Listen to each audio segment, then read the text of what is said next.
membayar retribusi tiap bulan, membayar sampah tiap bulan. Ya, kemudian yang tinggal di perkampungan, sampahnya tadi ada yang dibakar, jangan bakar sampah ya, luar biasa.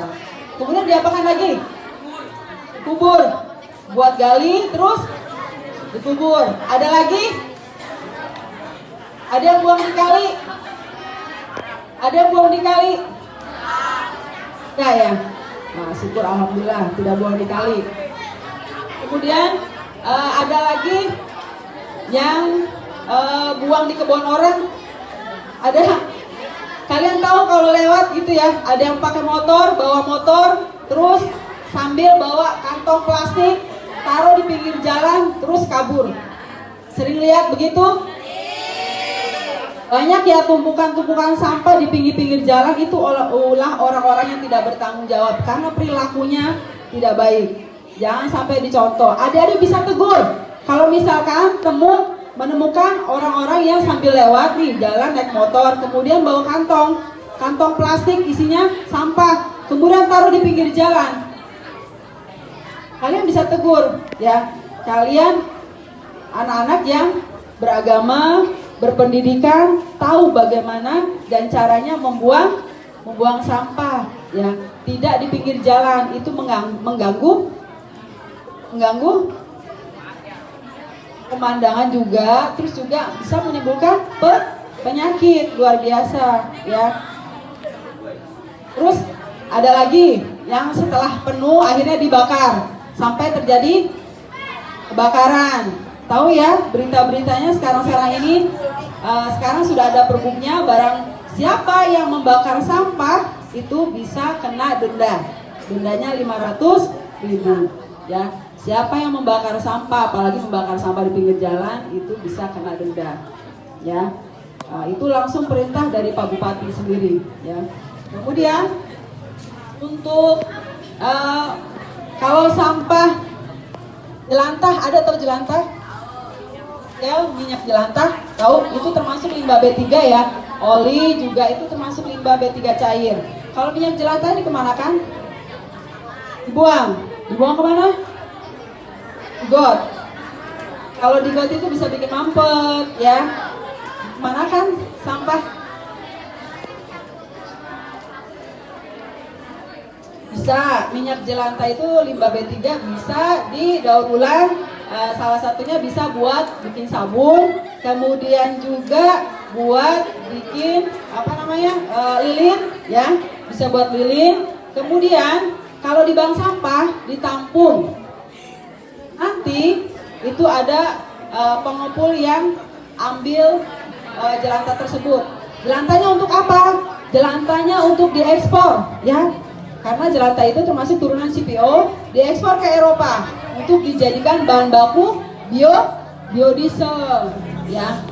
Indonesia ekspor minyak jelantah ke Eropa, kemudian nanti di sana diolah menjadi biodiesel. Setelah dikemas, Indonesia yang beli ya, seperti itu biasanya ya. Ya, itulah Indonesia. Lanjut Mas. Nah, untuk pengolahan sampah berdasarkan jenisnya tadi sudah disebut. Sampah apa? Ayo Ibu repeat lagi. Organik, anorganik, limbah B3, kemudian e-waste. Nah, kalau sampah e-waste, mungkin e-waste itu apa? Sampah apa? Elektronik, limbah elektronik ya. Kalau di Kabupaten Tangerang sendiri belum ada perbuk mengenai pengolahan sampah e-waste atau sampah elektronik. Tapi bank sampah bisa menerima dengan treatment yang berbeda ya. Karena biasanya didaur ulang kembali untuk dijadikan komponennya itu bisa digunakan kembali, spare partnya ya. Kemudian bisa digunakan kembali untuk di recycle ya. Kemudian untuk pengolahan sampah organik. Pengolahan sampah organik di sini ibu-ibu atau bapak guru ya, di sini kan banyak pohon-pohon ya, di sini ada daun-daunan. Ini kalau biasanya kalau berguguran itu dikemanakan Bu? Kapu. Kemudian dibakar lagi ya. jangan sampai bakar sampah. Ini kan sampah organik itu mudah terurai. Alangkah baiknya bila digunakan sebagai pupuk kompos, ya. Pupuk kompos, sampah organik sendiri bisa diolah sebagai pupuk kompos. Di sini Ibu bawa contoh. Ini bukan minuman ya. Ini namanya POC atau ekoenzim. Ini hasil dari bank sampah. Ini bank sampah binaan Ibu. Ini adalah POC atau ekoenzim. POC itu adalah pupuk organik cair yang dari bahannya dari sampah organik. Ya. Di sini kan banyak daun-daunan nih, pohon-pohon. Nah, di sini bisa diolah menjadi pupuk kompos. Ya. Sekarang ini dari Kementerian Lingkungan Hidup diwajibkan untuk mengolah sampah organik. Ya, kalau untuk anorganiknya sudah terdaur di bank sampah. Nah, sekarang gantian untuk sampah organik. Untuk sampah organik, ya, contohnya itu daun-daunan. Di sini kan banyak nih. Kalau pagi biasanya berkuburan. Nah, adik-adik kalau nyapu, usahakan pilah sampah organiknya, ditaruh di tong komposter yang ada tutupnya, ya Bu ya.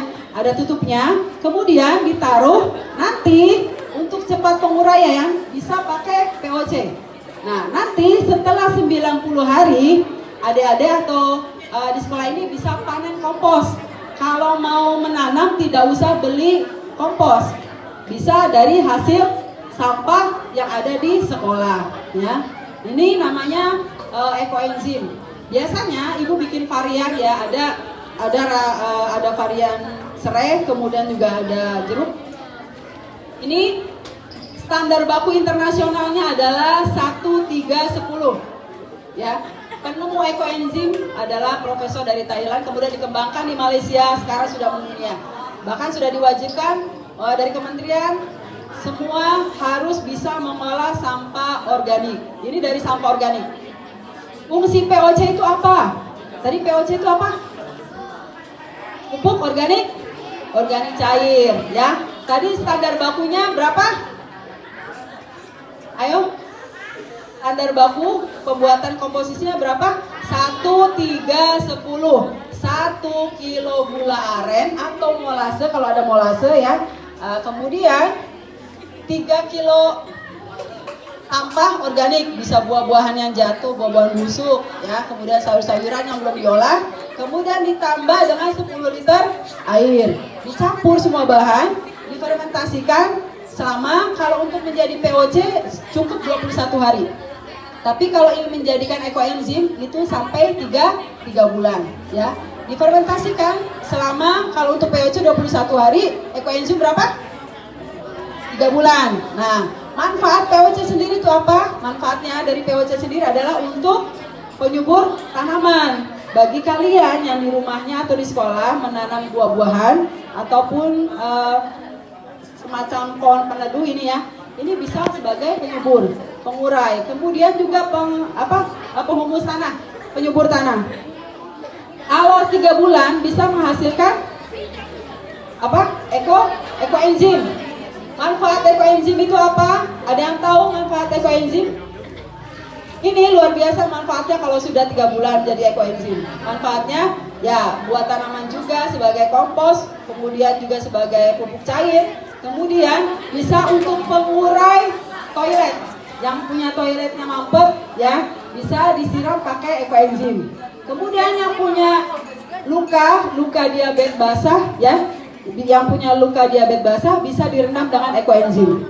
Ekoenzim sendiri bisa untuk obat kumur-kumur yang sariawan. Kemudian bisa untuk ngepel, bisa untuk cuci piring. Ini luar biasa ya. Kalian nggak usah beli.